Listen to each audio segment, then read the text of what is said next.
जय Mata Di all and those who are giving executive program group 2 और both groups, उनके लिए वीडियो स्पेशली है। तो जो सिर्फ एग्जीक्यूटिव प्रोग्राम ग्रुप 1 देख रहे हैं वो इस वीडियो को स्किप करना चाहें तो बिल्कुल कर सकते हैं। अब सुनना जरा, इस वीडियो में आपको मैं बहुत सारे बेनिफिट्स देने वाला हूं। सीएमएसएल के पेपर से एक दिन पहले आपको क्या क्या करना है वो भी बताने वाला हूं, एग्जाम में क्या करना है ये भी बताने वाला हूं, 70 नंबर कैसे लेकर आने हैं वो भी बताने वाला हूं। ये पूरा वीडियो ध्यान से देखना। इस 10-15 मिनट में ना आपको बहुत सारी चीजें समझ में आने वाली हैं। और मेरे बहुत सारे स्टूडेंट्स हैं जिन्होंने कंपनी लॉ में 60 प्लस लिए, लेकिन सिक्योरिटी लॉ में 70 प्लस 80 प्लस मार्क्स लिए, और वो बताते हैं कि सर हमने मतलब हमें ऐसा लगता है कि आईसीएसआई का पेपर चेकर ज़्यादा लीनियंट है मार्क्स देने में सिक्योरिटी लॉ के अंदर। तो 70s और 80s और हाई 80s आराम से आ जाते हैं सर। तो इसलिए डरना मत। आपको ऐसा लग सकता है कि सर हमें हमें एक्सपेक्टेशन से ज़्यादा मार्क्स मिले हैं, ऐसी फीलिंग आ सकती है। लेकिन वो अच्छे बच्चे थे, पढ़ाई करने वाले बच्चे थे, एग्जॉस्टिव स्टडी की बहुत डिटेल में मेरे साथ। और कई बच्चों ने कहा सर हमने पैरावाइज फॉर्म में आंसर लिखा, कई बच्चों ने कहा सर हमने पॉइंटर वाइज फॉर्म पॉइंट्स बनाकर आंसर लिखा, कईयों ने कहा कि सर हमने टू द पॉइंट जितना पूछा था ना उतना ही बताया और उससे ज़्यादा नहीं बताया, और कईयों ने कहा नहीं सर हमने तो पूरा दिल खोल के लंबी लंबी कहानियां लिखी।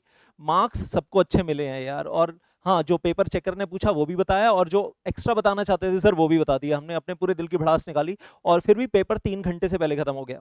अब ये पूरा वीडियो आपको ध्यान से देखना है। इसमें जो चीज़ें बताने जा रहा हूँ ध्यान से सुनते जाओ। चार्ट्स के बारे में बताऊंगा, ये जैसे सेबी टेकओवर कोड के चार्ट्स हैं, बायबैक के और डीलिस्टिंग के, उनके बारे में भी बात करूंगा। अभी ये चार्ट्स मेमोराइज कर लो तो एग्जाम में बहुत काम आते हैं, बहुत ज़्यादा काम आते हैं। लेकिन अब सबसे पहले बात करूंगा कि आपको पहले 15 मिनट में क्या करना है और फिर 3 घंटे में आपको क्या करना है। सीएमएसएल का मैं जो बेस ले रहा हूँ, जून 2024 का जो क्वेश्चन पेपर था उसको बेस ले रहा हूँ। तो जो क्वेश्चन नंबर 1 था वो केस स्टडी था, लंबी सी कहानी दी हुई है आपको, and there were two case studies, और you can say 2 questions of 10 marks each, और दोनों में 10-10 नंबर की केस स्टडी आपको बनाकर दे दी। और फिर उसके अंदर सब पार्ट्स मतलब जो 10 मार्क्स का क्वेश्चन है उसके अंदर 5 parts of 2-2 marks each. 5 question है, मतलब पहले लंबी सी केस स्टडी पढ़ो, फिर 5 क्वेश्चन है 2-2 नंबर के। तो आपको पता होना चाहिए कि आपको मिलने क्या वाला है क्वेश्चन पेपर खोलते ही। Then and that is compulsory. फिर क्वेश्चन नंबर 2 और क्वेश्चन नंबर 2A ऑल्टरनेट है, आप 2 या 2A में से कोई एक करेंगे। और क्वेश्चन नंबर 2 में 4 पार्ट्स हैं, क्वेश्चन नंबर 2A में 4 पार्ट्स हैं और 5 मार्क्स ईच। तो ये आपका जो पार्ट 1 है, आपको मालूम ही है 40 मार्क्स है न्यू सिलेबस में, तो ये हो गया इस तरीके से आपके 40 नंबर हो गए। That is here, and this is 60 marks over here. और ये 40 नंबर करने के लिए आपको मिलेंगे 72 मिनट्स के अंदर अंदर। आपको पढ़ना भी है, लिखना भी है, समझना है क्वेश्चन में क्या है और आंसर भी देना है। और इधर इधर आपको मिलेंगे 108 मिनट्स इन टोटल। ये आपको टाइम बता रहा हूँ, इस बाइफर्केशन को तोड़ना नहीं है आपने, मतलब अगर या एक तरफ टाइम ज़्यादा लग रहा है तो दूसरी तरफ उसको स्क्वीज करके कंपनसेट करना है। अब इधर आ जाइए, question number 3, question number 4, question number 5, part 2 में तीनों कंपलसरी हैं, और तीनों में क्या है 3 parts of 5 marks each, 3 parts of 5 marks each, 3 parts of 5 marks each. और ऐसा भी देखा गया है, ये जैसे कोई एक पार्ट उठा लो 5 नंबर का, तो उसके अंदर 5 क्वेश्चन हैं 1-1 नंबर के। अब वहां स्कोरिंग ऑटोमेटिकली ज्यादा हो जाती है। 1-1 नंबर का क्वेश्चन है और सही आंसर लिखा तो 1/1, 1/1, 1/1, तो 5 में से 5 पूरे आ गए। या उसके अंदर 1-1 नंबर के 3 क्वेश्चन हैं और 2 नंबर का 1 क्वेश्चन है, तो 1/1, 1/1, 1/1, 2/2। अरे यार मार्क्स बड़े बढ़िया आ जाते हैं इसके अंदर। तो क्योंकि सब पार्ट्स है ना, इतने ज्यादा सब पार्ट्स कंपनी लॉ में नहीं होते जितने ज्यादा सब पार्ट्स आपको यहाँ देखने के लिए मिलेंगे, 1-1 नंबर वाले, 2-2 नंबर वाले। और इधर भी 10 मार्क्स देखकर डरना नहीं है कि 10 नंबर का एक क्वेश्चन लंबा आंसर लिखना होगा। अरे नहीं यार, 5 क्वेश्चन है 2-2 नंबर के, तो बढ़िया हो गया ना। मतलब 2 में से 2 लेना is not a very tough job अगर आपको आंसर सही से आता है। तभी मेरे स्टूडेंट्स छाती ठोक के आते हैं, कहते हैं सर 70 आएंगे, सर 80 आएंगे, सर 80 प्लस आएंगे। तो वो वाली चीज यहाँ जो है ना, मतलब मेरे भी दिल को बड़ी खुशी मिलती है कि यार बच्चे जो है ना मेहनत करके जा रहे हैं, एग्जाम फोड़ कर आ रहे हैं। पेपर भी उसी तरीके का स्टाइल दिया आईसीएसआई ने, स्टाइल ऑफ क्वेश्चन पेपर ही ऐसा रखा है जिसमें आप स्कोर ज्यादा कर पाओ, और उतनी एक्सपेक्टेशन लेवल भी नहीं है जितना कंपनी लॉ में है। सेक्शन नंबर्स लिखने का जो बर्डन और केस लॉज के नाम लिखने का जो बर्डन कंपनी लॉ में है वो सिक्योरिटी लॉ में नहीं है ना। अच्छी बात। Then we are talking about, तो ये हो गया अब आपका। And then going on further, question number 6 और क्वेश्चन नंबर 6 से ऑप्शनल क्वेश्चन है, मतलब वही ऑल्टरनेट है कि इन दोनों में से कोई एक करना है। And 3 parts of 5 marks each और 5 parts of 3 marks each. Question number 6 में 3 पार्ट्स ऑफ 5 मार्क्स ईच, और क्वेश्चन नंबर 6A में 5 पार्ट्स ऑफ 3 मार्क्स ईच। अब सुनो जरा ध्यान से, पहले 15 मिनट क्वेश्चन पेपर हाथ में आया, read and make the choice in the initial 15 minutes की क्वेश्चन नंबर 2 करना है या क्वेश्चन नंबर 2A, और इधर भी क्वेश्चन नंबर 6 करना है या क्वेश्चन नंबर 6A करना है। ये पहले 15 मिनट में आपको सबसे पहला काम यही करना है। और जो पहले 15 मिनट आपके हाथ में क्वेश्चन पेपर होगा, आंसर शीट नहीं होगी। स्टेप नंबर वन आप सबसे पहले क्या करोगे, इनिशियल 15 मिनट्स क्वेश्चन 2A के चारों पार्ट्स पढ़ोगे, क्वेश्चन 2A के चारों पार्ट्स पढ़ोगे और फिर देखोगे इसमें से कौन सा वाला आपको अटेम्प्ट करना है, कौन सा वाला छोड़ना है। और ऐसा नहीं कर सकते कि क्वेश्चन नंबर 4 मतलब क्वेश्चन नंबर 2A के 2 पार्ट्स कर लो, क्वेश्चन नंबर 2 के 2 पार्ट्स कर लो, सर हमने तो 4 कर दिए, वो तो पॉसिबल नहीं है। तो अगर आपने क्वेश्चन नंबर 2A चुना है तो क्वेश्चन नंबर 2 के ऊपर क्रॉस कर दो कि अब आप ये नहीं कर रहे हो, फिर आप इसी के चारों पार्ट्स कर रहे हो। और इधर अब स्टेप नंबर 2 क्वेश्चन नंबर 6 और क्वेश्चन नंबर 6 है, ये जो ऑप्शनल दिख रहा है, अब इसमें आपको चुनना है कि क्वेश्चन नंबर 3 करना है या क्वेश्चन नंबर 6 करना है या 6A, 3 parts of 5 marks each या 5 पार्ट्स ऑफ 3 मार्क्स ईच। और अगर आप 5 पार्ट्स वाला चुनते हो, 3 मार्क्स ईच मान लो चुनते हो, तो उसमें 3 में से 3 लेना थोड़ा सा ज्यादा आसान होता है। नहीं, 3 on 3 लेना, 2.5 आउट ऑफ 3 या 3 on 3 लेना ज्यादा आसान होता है। 5 नंबर वाले में थोड़ा सा टेंशन होती है, मतलब 4.5 आएंगे शायद नहीं आएंगे, 4 आउट ऑफ 5 मैक्सिमम, मतलब ये that remains little bit over there कि लंबा वाला आंसर, लंबे आंसर में शायद मार्क्स कट ना जाए। बाकी तो on on the spot decision होगा। अगर आपको ये तीनों पार्ट्स बहुत बढ़िया आते हैं और फुल ऑन फुल लेने के चांसेस हैं तो बढ़िया है, और यहाँ पर आपको 5 पार्ट्स में से 4 आते हैं, एक आता ही नहीं है, तो मतलब वो छोड़ने में फिर अच्छा है कि अगर आपको यहाँ पर तीनों पार्ट्स ही आते हैं तो आप वही करना फिर जिसमें आपको सारे पार्ट्स आते होंगे, मतलब on the spot decision making रहेगा आपका। तो ये हो गया स्टेप नंबर 1, क्वेश्चन नंबर 2 और 2A में से चुनना। स्टेप नंबर 2 क्वेश्चन नंबर 6 और 6A में से चुनना। स्टेप 3 क्वेश्चन नंबर 3, 4, 5 अब आपको पढ़ने हैं स्टेप नंबर 3 में। और step 4 question number 1 case study ना, इसमें लास्ट में जाना, आप इसमें लास्ट में जाना, इसको लास्ट में टच करना अगर पहले 15 मिनट में टाइम बचता है। नहीं बचता है तो कोई बात नहीं यार, कंपलसरी है, बाद में तो पढ़ना ही है। और एक चीज अटेम्प्ट करने का जैसे टाइम आता है, अब क्वेश्चन नंबर 6 है तो मैं आपको दिखाई दूं, यहाँ पर क्वेश्चन नंबर 6 है जो आया था जून 2024 में, मतलब इतने इजी पार्ट्स थे ना यार, क्या बोलूं, ऐसा लग रहा था कि 3 में से 3 तो सभी में मिल जाएंगे, 3 आउट ऑफ 3, और 15 on 15 पूरा स्कोर हो जाएगा इसके अंदर। मतलब every part you can score 3 on 3 easily, कोई टेंशन नहीं है। हाँ, जो छोटे छोटे क्वेश्चन होते हैं उनमें ये जरूर बोलता हूँ एक चीज हमेशा, कि जब आप एक पॉइंट लिखते हो ना तो उसको फिर अगली लाइन लिखो तो नेक्स्ट पॉइंट लिखो। मतलब अगर आप इसमें 4 पॉइंट दे रहे हो ना ABCD, तो चारों पॉइंट अलग अलग होने चाहिए। ऐसा नहीं करो कि एक ही पॉइंट को हम रिपीट करके दोबारा लिख रहे हैं। कई स्टूडेंट्स बेवकूफ़ी करते हैं, पहले लिखा, फॉर एग्जाम्पल के तौर पे पहले लिखा राम ने श्याम को थप्पड़ मारा, और फिर लिखा इन अदर वर्ड्स श्याम ने राम से थप्पड़ खाया, आंसर की लेंथ बढ़ाने के लिए। यहाँ पर मत करना आप 3-3 नंबर के क्वेश्चंस में, ये वाली बेवकूफ़ी बिल्कुल नहीं करनी है आपको। तो यहाँ पर आप अगर ABCD करके इसमें आंसर में रिस्क मैनेजमेंट कमेटी के बारे में 4 बातें बता रहे हो, ABCD, वो चारों बातें अलग अलग बता रहे हो, पेपर चेकर खुश, और 3 में से 3 पूरे, और सही बताओ, जो भी बताओ सही बताओ, गलत सलत नहीं बताना, बस that is one thing you have to be very careful about. समझ में आया? अब 3 घंटे में आपको ये भी मालूम होना चाहिए, जब आपका 180 मिनट आपके पास है तो उसमें 180 मिनट में 100 नंबर का पेपर करना है, and 1.8 minutes for 1 mark you are getting. तो 3 नंबर के क्वेश्चन के लिए 5.4 मिनट्स, 5 नंबर के क्वेश्चन के लिए 9 मिनट्स, 4 नंबर का कोई क्वेश्चन आता है तो 7.2 मिनट्स, 8 नंबर का अगर कोई क्वेश्चन आता है तो 14.4 मिनट्स, और अगर 10 नंबर का क्वेश्चन, जिसको हम बोलते हैं 10 नंबर का क्वेश्चन आता है, तो उसके लिए 18 मिनट्स हो जाएंगे आपके पास। 10 मार्क्स क्वेश्चन है तो then you are having 18 minutes, 20 marks question है तो then you will be having 36 minutes for that. समझ में आ गई कहानी?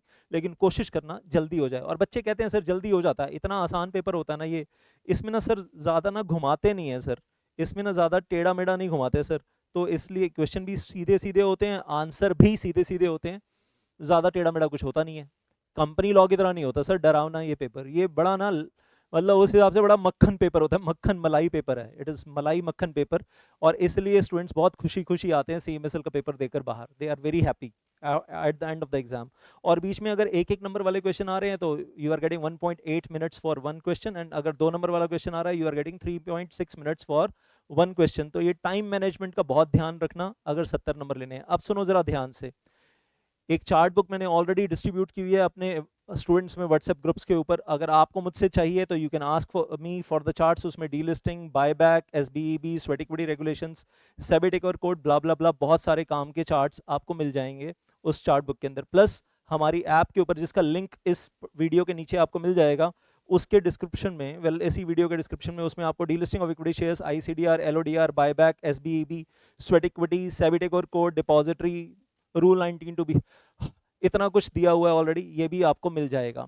अच्छा, आपको अगर कुछ और रिक्वायरमेंट है, मान लो आपको आईएफएससी की रिक्वायरमेंट है, जो न्यू सिलेबस के स्टूडेंट्स के लिए न्यू चैप्टर्स हैं, ओल्ड सिलेबस में थे भी नहीं, आईएफएससी अथॉरिटी या issue and listing of NCS non convertible security regulation या prohibition of fraudulent and unfair trade practice regulation 2003, तो ये मेरा फ़ोन नंबर है, इसके ऊपर आप मुझसे मांग सकते हैं, डिमांड कर सकते हैं, तो मैं आपको बता दूंगा कि ये लेक्चर्स आप मेरे कैसे देख सकते हो। अगर आप किसी चैप्टर में अटक रहे हो ना अभी भी इस सिचुएशन में आकर, ये मेरी गारंटी है कि आपको कॉन्सेप्ट पूरा बहुत बढ़िया से समझ में आ जाएगा, आपको कॉन्सेप्ट अंदर उतर जाएगा कि कॉन्सेप्ट तो सर बहुत बढ़िया से समझ में आ गया। हाँ, रट्टा मारना, रिटेन करना थोड़ा सा स्टूडेंट्स का, हर किसी का अलग अलग होता है, किसी को रट्टा मारने में हिस्ट्री में बड़ा मज़ा आता था, किसी को नहीं आता था रिटेन करने में, औरंगज़ेब की डेट्स और मुगल एम्पायर की डेट्स या मुगल एम्परर्स की और ब्रिटिशर्स की, और किसी को उसमें तकलीफ होती थी, वो हर किसी का पर्सनल होता है। लेकिन ये गारंटी है कि समझ में आपको 100% बहुत बढ़िया से आ जाएगा, and they will remain on available to you up to 23 December 2024। उसके बाद फिर उसका लिंक वगैरह सब हटा लिया जाएगा वहाँ से, तो आपको लेकिन एग्ज़ाम हो जाएगा आपका और कॉन्सेप्ट्स आपको मिल जाएंगे। न्यूमेरिकल क्वेश्चंस चाहिए आपको सीएमएसएल के, एसएलसीएम के, मुझसे वो चाहिए तो I can provide you that also separately, ताकि आपको एग्जाम में न्यूमेरिकल क्वेश्चंस में कोई दिक्कत ना आए। तो आप जो मांगोगे मैं वो प्रोवाइड करने के लिए तैयार हूँ, ऑलरेडी बहुत कुछ दिया हुआ है, एग्जाम्स तक सब कुछ अवेलेबल है, बाद में वो फिर लिंक्स रिमूव कर लिए जाएंगे। तो हम बात कर रहे थे 70 नंबर लेने के लिए कॉन्सेप्चुअल क्लैरिटी चाहिए, सिलेबस पूरा बढ़िया से करके आओ। अच्छा, सिक्योरिटी लॉ में फिर वही बोलूँगा जो हमेशा बोलता हूँ कि भाई पहले आप वो वाला पार्ट अच्छे से कर लेना जो आपको बहुत ही बढ़िया आता है, पहले 2.5 आवर्स 2.5 आवर्स वो कर लेना। फट्टे मारने वाली अगर कोई चीज़ है ना तो बिल्कुल लास्ट में मारना यार, और बीच में भी किसी क्वेश्चन का कोई पार्ट हो ना तो वहाँ पर जगह मत छोड़ना बिल्कुल भी। मेरे स्टूडेंट्स नहीं छोड़ते, मैं सबको यही बोलता हूँ, और वो नहीं छोड़ते। और जैसे क्वेश्चन नंबर मतलब 5 है आपका, क्वेश्चन नंबर 5 आप कर रहे हो, उसमें पार्ट ए और पार्ट सी बहुत बढ़िया से आता है, पार्ट बी उतना अच्छा नहीं आता, बहुत हल्का है, मतलब आपको लगता है बहुत ही मतलब फट्टे मारने वाला काम है, तो वो क्वेश्चन नंबर 5 का पार्ट बी आप मत करो, 5A और 5C कर लो, 5B के लिए बीच में जगह भी मत छोड़ो, लास्ट में जब टाइम बचेगा तो वो क्वेश्चन नंबर 5C लास्ट में कर लेंगे। ऐसे ही मान लो कि क्वेश्चन नंबर 3 के अंदर पार्ट बी नहीं आता है तो क्वेश्चन नंबर 3 का पार्ट बी लास्ट में कर लेंगे, तो question 3 part B, question 5 part B बिल्कुल लास्ट में कर लेंगे, बाकी सारा पहले कर लो। 90 नंबर बढ़िया से आता है वो पहले कर लो, और जो नहीं आता है वो लास्ट में कर देना। ऐसा कोई कंपलसरी नहीं है कि सारे एक क्वेश्चन के सारे पार्ट्स भी एक साथ करने हैं, बिल्कुल कंपलसरी नहीं है। और अगर कोई ये आपको मिथ डाल रहा है तो वो झूठ है, वो मिथ तोड़ दो आज। I am telling you one thing, तो फट्टे मारने वाला काम लास्ट में करना है हमेशा, बीच में नहीं करना। बाकी जैसे मैंने कहा कि इंपॉर्टेंट चार्ट्स तो अवेलेबल हैं, वो एक्वायरर, वो टारगेट कंपनी, और ये सब चार्ट बुक में है, ये सब चार्ट बुक में है। और अब यार खतरनाक वाले चार्ट्स भी हैं, मतलब बढ़िया बढ़िया वाले चार्ट्स हैं, हॉस्टाइल टेक ओवर का पूरा चार्ट है चार्ट बुक के अंदर, कि कब पीए है, कब डीपीएस है एक्वायरर का, और कब प्रमोटर्स की तरफ से काउंटर ऑफर आ रहा है, काउंटर बिड कितने दिन में आ रही है, फिर अपवर्ड रिवीजन कितने टाइम में कर रहे हैं, तो वो सारी चीज़ें यहाँ पर ऑलरेडी दी गई हैं कि काउंटर बिड के लिए 15 वर्किंग डेज है, उसके बाद रेड जोन से पहले 16 वर्किंग डेज बचता है अपवर्ड रिवीजन करने के लिए, लास्ट में ऑफर ओपन होने से एक दिन पहले there is no upward revision allowed, याद होगा आप लोगों को ऑलरेडी। तो काउंटर बिड और अपवर्ड रिवीजन की टाइमिंग्स एंड ऑल दैट, और उसके बाद एस्क्रो अकाउंट 3 तरीके से ओपन होता है, क्या क्या मेथड्स है, so many things over there. मैं कहूँगा कि and not only about this one thing over here, not only about takeover, buyback के charts, buyback of preference share है तो उसकी क्या लिमिट्स हैं, कई टीचर्स ने गलत पढ़ा रखा है यार, तो अगर आपने गलत पढ़ रखा है और गलत ही लिख कर आओगे एग्जाम में तो गलत ही हो जाएगा। और buy back of equity shares, तो सही लिमिट्स पढ़कर जाओगे, सही आंसर लिख कर आओगे तो मार्क्स 70 मिलेंगे, 70+ मिलेंगे। गलत लिमिट्स पढ़कर जाओगे, गलत लिख कर आओगे तो मार्क्स तो गलत मिलेंगे, तो अपने आप ही कट जाएंगे मार्क्स फिर उसके अंदर, और आपको पता भी नहीं चलेगा मार्क्स क्यों कट गए। टेंडर ऑफर का प्रोसीजर, बायबैक टेंडर ऑफर का chart wise procedure, tender of well काफ़ी लंबा प्रोसीजर है, 19 स्टेप्स में 18-19 स्टेप्स आप लोगों ने पहले पढ़ा होगा, और ये हाँ पढ़ोगे तो इम्प्रूव हो जाएगा। एंड अच्छा, एग्जाम में क्या करना, एक चीज़ बताऊँ आपको, ये चलो चार्ट्स तो हो गए अपनी जगह पर, एग्जाम के अंदर एक एडवाइस दे रहा हूँ आपको, एक एडवाइस दे रहा हूँ और वो लिख कर दे रहा हूँ, पार्ट 2 पहले अटेम्प्ट करना, पार्ट 2 पहले अटेम्प्ट करना। क्यों पार्ट 2 पहले अटेम्प्ट करना, क्यों पहले अटेम्प्ट करना, उसका कारण, what is the use of that. Part 2 में आपके आंसर्स ना बहुत सटीक सटीक आंसर्स होंगे, पार्ट 1 में ना आप बहुत, मुझे मालूम है स्टूडेंट्स ऐसा करते हैं, पार्ट 1 में ना बड़े हेजी आंसर्स लिख कर आओगे आप, उतना क्लियर लैंग्वेज में नहीं लिखोगे, वेग लैंग्वेज में लिख दोगे। पार्ट 2 में आपकी लैंग्वेज अपने आप ही सही होने वाली है, क्यों, क्वेश्चन होगा टेक ओवर कोड के ऊपर, इनसाइडर ट्रेडिंग के ऊपर, आईसीडीआर के ऊपर, एलओडीआर के ऊपर, एसबीईबी के ऊपर, स्वेट इक्विटी शेयर्स के ऊपर। तो जब आप पार्ट 2 पहले करोगे एग्जाम में, जब आप लिखोगे 180 मिनट्स, तो ये इसको अटेम्प्ट पहले करना है, अटेम्प्ट इन द बिगिनिंग। पढ़ने वाले के ऊपर ना इंप्रेशन अच्छा आएगा, पेपर चेकर के ऊपर इंप्रेशन अच्छा आएगा जब आप ये वाला पार्ट पूरा 60 नंबर पहले अटेम्प्ट करोगे, तो ये पहले अटेम्प्ट करना, और ये 40 नंबर जो है ये बाद में अटेम्प्ट करना। Attempt later on. अच्छा, हो सकता है ऑल ओवर इंडिया सारे बच्चे पार्ट 1 पहले अटेम्प्ट कर रहे हो, पार्ट 2 बाद में अटेम्प्ट कर रहे हो, ऐसा हो सकता है। और आपकी आंसर शीट फिर डिफरेंट वैसे ही दिखेगी पेपर चेक करने वाले को, तो वो कहेगा यार ये बच्चा डिफरेंट है यार, इसको थोड़ा हट के देखते हैं, इसके पेपर चेक करते समय थोड़ा सा और ज़्यादा ध्यान रखते हैं। So well I will say, तो इसको पहले अटेम्प्ट करने का फ़ायदा समझ में आ गया ना। टेक ओवर कोड सटीक क्वेश्चन सटीक आंसर, आईसीडीआर स्ट्रेट क्वेश्चन सटीक क्वेश्चन सटीक आंसर। ऐसे ही मैं कहूँगा जो भी जितने भी टॉपिक्स हैं वहाँ पर, इनसाइडर ट्रेडिंग है या बायबैक है, डायरेक्ट क्वेश्चंस मतलब सटीक क्वेश्चन सटीक आंसर चलेंगे ना, तो आंसर्स देखने में बड़े खूबसूरत दिखते हैं वो, और पढ़ने वाले को लगता है यार जो पूछा गया ना टू द पॉइंट बहुत ही बढ़िया बताया बच्चे ने, कॉन्सेप्ट आता है, तैयारियां पहले से।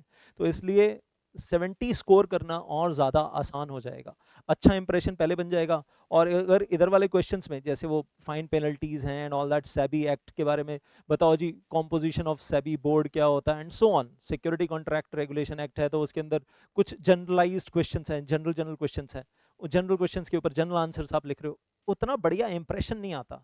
तो वो लेकिन इंप्रेशन इधर बहुत बढ़िया पहले क्रिएट हो जाएगा ना, तो इधर वाले आंसर्स में बाद में अगर जो बाद में भी चेक हो रहे हैं ना, उसमें मार्क्स थोड़े से बढ़ के मिल सकते हैं। पेपर चेकर के ऊपर इंप्रेशन अच्छा बना हुआ है, पता चलेगा यहाँ पर भी जहाँ दो देने चाहिए थे 2 आउट ऑफ 3, तो उसने 2.5 आउट ऑफ 3 दे दिए इंप्रेशन अच्छा बनने की वजह से। तो इस चीज़ का थोड़ा सा ध्यान रखो, बॉल गेम है। और एक फाइनली एक चीज़ बोलूँगा, जब आप पॉइंट वाइज फॉर्म में आंसर्स लिख रहे हैं, शॉर्ट सेंटेंस मेकिंग है, उसमें आपके लीगल पॉइंट्स आते जा रहे हैं, आपकी ग्रामेटिकल मिस्टेक्स के ऊपर इतना ध्यान नहीं दिया जाएगा उन बच्चों के लिए जिनकी इंग्लिश ग्रामर अच्छी नहीं है। And at the same time अगर आपने एक पेज के ऊपर एक पॉइंट लिखा, एक लाइन का गैप, एक पॉइंट लिखा, point number 1, point number 2, point number 3, point number 4 so on, और एक एक लाइन का गैप बीच में देकर आप आंसर लिख रहे हो, और फिर बाद में पता चला कि वो एक पेज पे आंसर खत्म नहीं हो रहा, आपका नेक्स्ट पेज पे जा रहा है, कोई दिक्कत थोड़ी ना है। नाउ इन दैट केस एक ट्रिक है, आपने एक पेज के ऊपर लिखा पॉइंट नंबर 1 to 7, ठीक है, अब नेक्स्ट पेज पलटा तो आपको सीरियल नंबर 8 डालना चाहिए, आप सीरियल नंबर 9 डाल देना, 7 के बाद 9 डाल दिया, कोई बात नहीं। अगर पेपर चेकर ने ध्यान नहीं दिया तो वो कहेगा 9 10 11 12 पॉइंट्स हो गए मेरे पास, कोई दिक्कत नहीं है, आपने इंप्रेशन दे दिया 12 पॉइंट है। अगर उसने ध्यान दिया ना कि पॉइंट नंबर 7 के बाद पॉइंट नंबर 9 डाला है नेक्स्ट पेज पे, तो कहेगा नहीं बच्चे से गलती से हो गया, एग्जामिनेशन हॉल में प्रेशर इतना ज्यादा होता है, गलती से हो गया। लेकिन ये नहीं कि आप हर आंसर में ऐसे ही करने लगो, समझ में आ रही है ना बात। लेकिन कभी कभी ये बॉल गेम खेल सकते हैं, उसका फायदा हो जाता है 70 मार्क्स अचीव करने में तो वो भी चीजें हेल्प करती हैं। मैंने प्रैक्टिकली खुद किया था यार, पर्सनली खुद किया था, और अब डिग्री मिल गई, इतने साल हो गए, अब कौन डिग्री कैंसिल कर रहा है ऑन दिस बेसिस।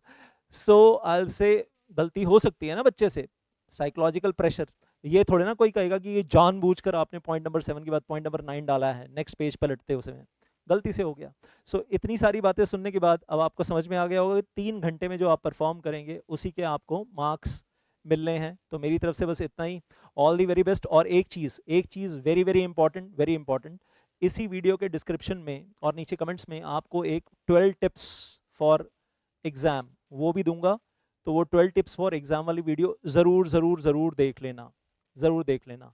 और जाते जाते एक चीज़ बोलना चाहूँगा, कुछ क्वेश्चंस चक्रव्यूह की तरह आते हैं, 10 लाइन का क्वेश्चन है और पहले 9 लाइनें बकवास हैं, लाइन नंबर 10 में ही रियल क्वेश्चन था, और पहली 9 लाइनें पढ़ते हुए आपके पसीने बह जाएंगे कि इतना खतरनाक क्वेश्चन है, समझ ही नहीं आ रहा क्या है। और जैसे ही आप लाइन नंबर 10 पढ़ोगे ना, तो लगेगा रियल क्वेश्चन ये था, और ऊपर वाली 9 लाइन्स बेकार थी और वो फालतू की कहानी थी। जो क्वेश्चन लाइन नंबर 10 में क्वेश्चन पूछा है उसका आंसर तो मेरे को आता है। तो इस चक्रव्यूह में मत फंसना, पेपर चेकर फंसाते हैं कई बार। तो ये चीज़ तो सभी पेपर्स में ध्यान रखना, आप चाहे ग्रुप 1 दे रहे हो या ग्रुप 2 दे रहे हो, सब पेपर्स में ध्यान रखना। थैंक यू सो मच, जय माता दी। और इस वीडियो के नीचे डिस्क्रिप्शन में एग्जाम टिप्स 12 एग्जाम टिप्स वो ज़रूर देख लेना। धन्यवाद, thank you so much, all the very best, जय माता दी।